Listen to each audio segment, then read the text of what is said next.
أغرب الأحداث اللي صارت في كأس العالم على مر التاريخ. السلام عليكم. أدري إنه مقطع غريب لكن إن شاء الله راح يعجبكم. بما إنه باقي على كأس العالم شهر وشوية خلونا نعجل سريع.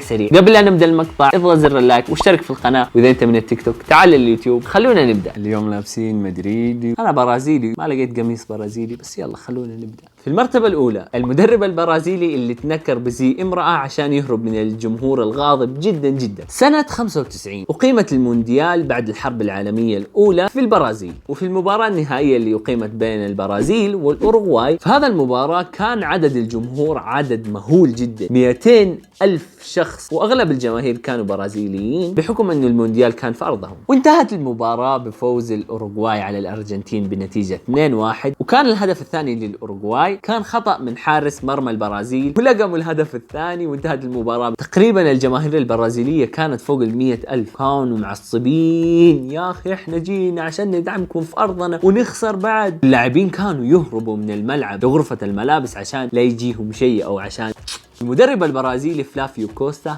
هرب معهم كمان لغرفة الملابس. المدرب رفض انه يخرج من غرفة الملابس لمدة 48 ساعة، لمدة يومين كاملين كان موجود في غرفة الملابس خوفا من انه يصير له شيء من الجماهير. لين ما تيسرت الامور وجاء واحد من اقاربه واعطاه لبس تنكري، بعضهم يقولوا انه كان لبس تنكري شيء يتنكر فيه، وبعضهم قالوا انه كان زي امرأة عشان يتنكر فيه. فالمهم بعد 48 ساعة طلع المدرب وهرب. خلونا نروح للحدث رقم 2. كلنا عارفين انه اللي يرتكب خطأ ياخذ انذار كرت اصفر، واذا ارتكب خطأ ثاني بيحصل على كرت اصفر ثاني، كرت اصفر وكرت اصفر ثاني يساوي كرت احمر، والسلام عليكم اطلع برا يا اخي. لكن اللي صار في سنة 2006 تحديدا في مباراة كرواتيا ضد استراليا واللي انتهت بالتعادل 2-2، اللاعب الكرواتي جوسيب سيميونيتش حصل على انذار في الدقيقة 61. حلوين جات الدقيقة 90 ونفس اللاعب حصل على خطأ ثاني وانذار ثاني. اللاعب كان حزين وتوقع انه الحكم خلاص بيطلع الكرت الاحمر، لكن الحكم هنا لا، الحكم نسى انه يطلع الكرت الاحمر وعطاه انذار واحد، نسى انه كان عنده كرت اصفر في البداية، فكمل المباراة. الحكم نسى واللاعبين الاستراليين نسوا، طبعا اللاعبين الكرواتيين ما راح ينبهوا الحكم، فاللاعب كمل المباراة وهو معه كرتين اصفر، وبعد 3 دقائق من ارتكاب الخطأ الثاني ارتكب خطأ ثالث والحكم جاء اعطاه كرت اصفر ثالث، وبعدها اللاعب هذا قام من تلقاء نفسه قال يا اخي كذا ولا كذا طالع خليني اطلع، لف وما شاف الكرت الاحمر. وهذا الشيء سجل كرقم قياسي كأكثر لاعب في كرة القدم حصل على انذارات. خلونا ننتقل للحدث رقم 3. الهدف باليد من دييغو مارادونا سنة 86 في كأس العالم. المباراة النهائية كانت بين الأرجنتين والمنتخب الإنجليزي. كان نجم الأرجنتين في وقتها أفضل لاعب في تاريخ الأرجنتين دييغو مارادونا. الحين بعض الناس يقولوا ميسي أفضل لاعب،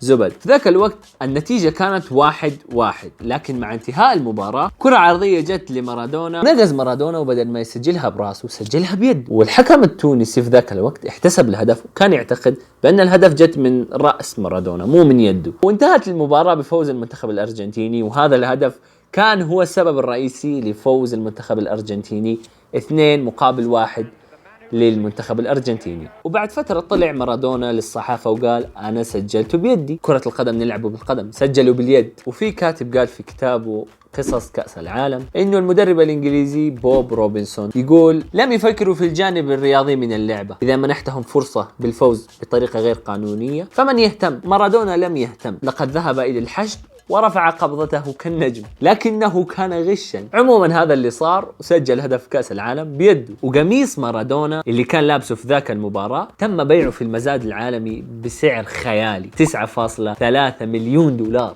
وانا اتوقع انه بعد 100 سنة من الحين راح يصير سعره فوق 100 مليون دولار، لأنه شيء نادر جدا. خلونا ننتقل للحدث رقم 4. أغرب حدث لإلغاء الهدف. سنة 82 تأهلت 4 منتخبات عربية، وفي دور المجموعات التقوا المنتخب الكويتي بالمنتخب الفرنسي. المنتخب الفرنسي كان متقدم على المنتخب الكويتي ب3 أهداف مقابل هدف واحد. جاء الهدف الرابع عن طريق اللاعب جيريس، ولاعبين المنتخب الكويتي اعترضوا وقالوا هذا الهدف غير صحيح وغير مقبول، لأننا سمعنا صافرات من الجماهير واحنا حسبنا انه المباراة توقفت، فهذا شيء غير عادل. فالحكم ما اهتم لكلام اللاعبين، قال كملوا المباراة، احتسب الهدف. لكن اللي صار انه الامير فهد الأحمد رحمه الله كان رئيس الاتحاد الكويتي لكرة القدم في ذاك الوقت، كان في المدرجات قاعد يتابع المباراة، نزل من المدرجات لأرضية الملعب عشان يتكلم مع الحكم انه هذا الهدف غير صحيح والغي الهدف. وبعد مناوشات وتكلم مع الحكم والناس تجمعوا، الحكم غير رأيه وقرر يلغي الهدف. وبعد اللي صار سجل المنتخب الفرنسي الهدف الرابع واحتسبوا الحكم، وانتهت المباراة 4-1. وبعد المباراة تم تغريم الأمير $11,000 وتم إيقاف الحكم ستوبار. خلينا ننتقل للحدث رقم 5 والأخير، كرة القدم توقف الحرب. الحرب الأهلية في ساحل العاج تقريبا بدأت عام 2002 وتوقفت سنة 2004، وفي سنة 2005 بدأت الأمور تزداد وتخرج عن السيطرة. وفي ذاك الوقت ساحل العاج كان عنده مباراة واحدة عشان يتأهلوا فيها لكأس العالم لأول مرة في تاريخهم. كان وقتها منتخب ساحل العاج مليء بالنجوم وهمهم دروغبا أسطورة تشيلسي. تعادل منتخب ساحل العاج مع المنتخب المصري وكانوا في انتظار مباراة الكاميرون. في هذا الوقت الكاميرون خسرت، وبكذا تأهل ساحل العاج لكأس العالم لأول مرة في تاريخه. وطبعا الفرحة عمت البلاد كلها وكل الشعب صاروا فرحانين. بعدها دروغبا راح لغرفة الملابس وقال كلمته الشهيرة اللي انتشرت في البلاد كلها، قال: يا رجال ونساء ساحل العاج في الشمال والشرق والغرب والجنوب، أثبتنا اليوم أن بإمكان العاجين أن يتعايشوا